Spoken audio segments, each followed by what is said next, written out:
Hi friends, কেমন আছো তোমরা? Very good morning. আজকে অনেক দিন বাদে তোমাদের সঙ্গে দেখা হচ্ছে। তো আজকে উইকি বললো আমি ইলিশ মাছ খাবই। এবার হঠাৎ করে ডিসাইড করছি, তো কাউকে বলা হয়নি। তো সব বন্ধুরা আমরা মিলে একদিন তো প্ল্যান করেছি ইলিশ উৎসবের করা।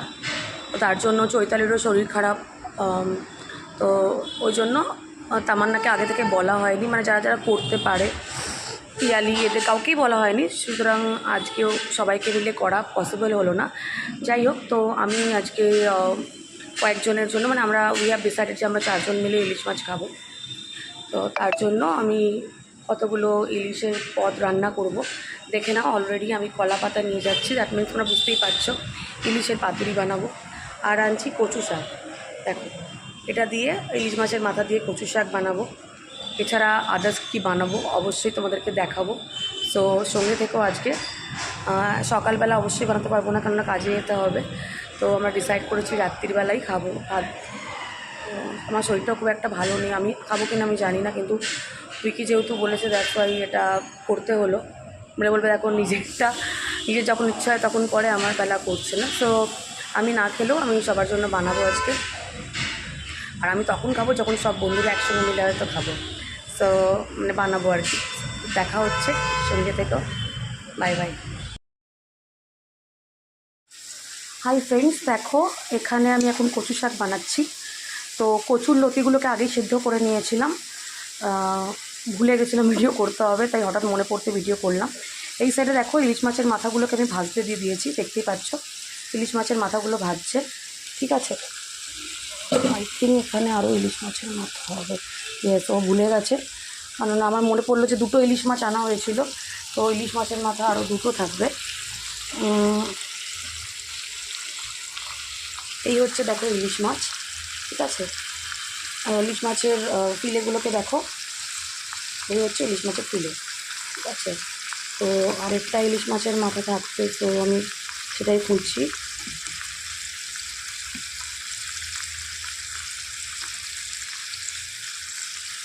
পেয়ে গেছি, এটাও ভাজতে হবে। তো আমি কচু শাক দিয়ে ইলিশ মাছের মাথা যেহেতু করছি, দেখো কচু শাকের মধ্যে প্রথমে আমি দিয়েছি তোমার কচুগুলোকে সিদ্ধ করে নিয়েছি।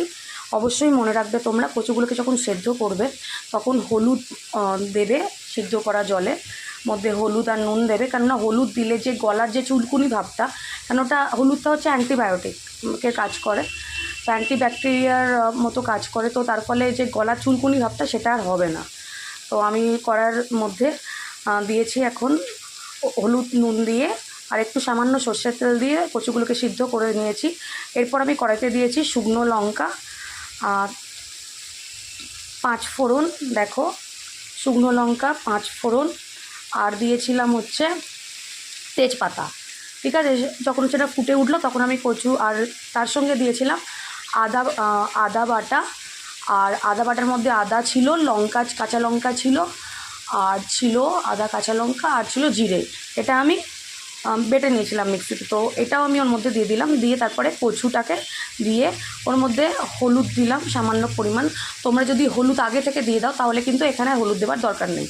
তো আমি সামান্য পরিমাণে হলুদ দিয়েছি, নুন দিয়েছি, আর রং আনার জন্য কাশ্মীরি লঙ্কা দিয়েছি আমি। ঠিক আছে, তো এবার দেখো মোটামুটি কালার আসছে, দেখতে পাচ্ছ।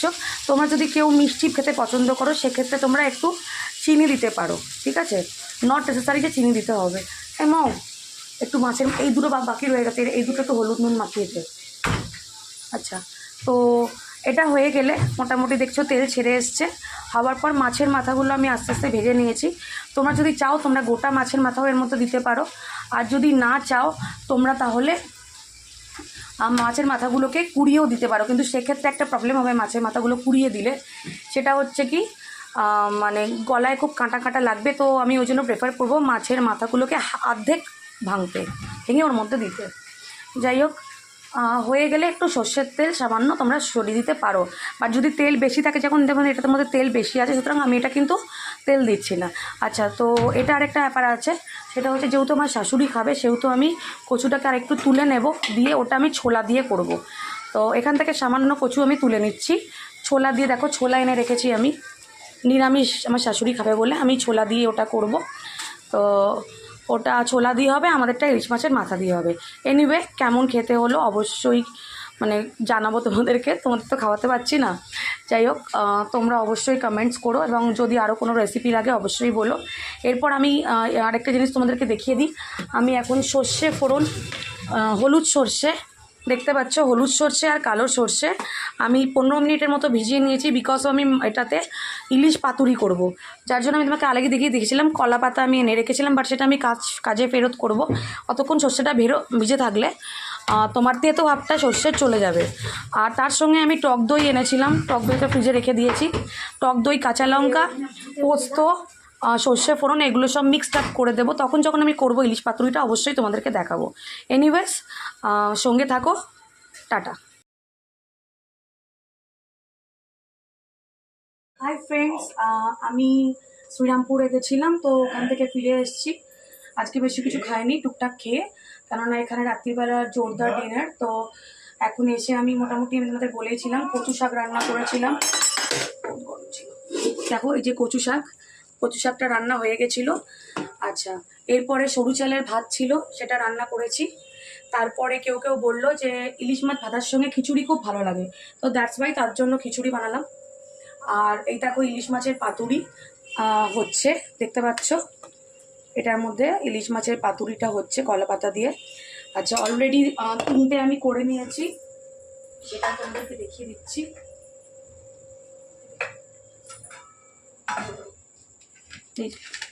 দেখো এটা অলরেডি কমপ্লিট হয়ে গেছে, 3টে ইলিশ মাছের পাতুরি দেখতে পাচ্ছ তোমরা, এটা কমপ্লিট।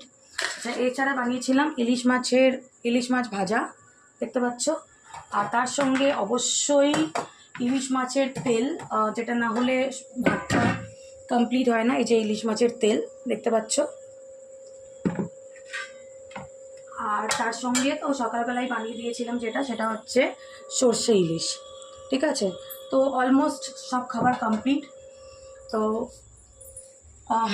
এই এতগুলো রান্না আমি করেছি। কেমন হলো জানি না, কীরকম হলো সবাই খেয়েই বলতে পারবে কেমন হলো। তো যাই হোক, আজকে সারাদিন মোটামুটি মানে বেশিরভাগ সময়টা এইসব করতে করতে কেটে গেছে। তার মধ্যেও আমি গেছিলাম শ্রীরামপুরে, একটু ডেলিভারি ছিল, সেটা করে এসে সঙ্গে সঙ্গে বসে গেছি, কারণ অনেকটা রান্না। খিচুড়ি অলমোস্ট কমপ্লিট, তো খিচুড়ির গ্যাসটা বন্ধ করে দিলাম। তো এরকম আরও অনেক রান্না পেতে অবশ্যই তোমরা আমার চ্যানেলটা সাবস্ক্রাইব করো, শেয়ার করো, লাইক করো, ঠিক আছে। তো আজকের দিনের জন্য এতটাই। আজকের বাকি সময়টা তোমাদের খুব খুব ভালো কাটুক। ভালো থেকো তোমরা সবাই, আবার দেখা হচ্ছে নেক্সট ব্লগে। আজকের দিনের জন্য টাটা।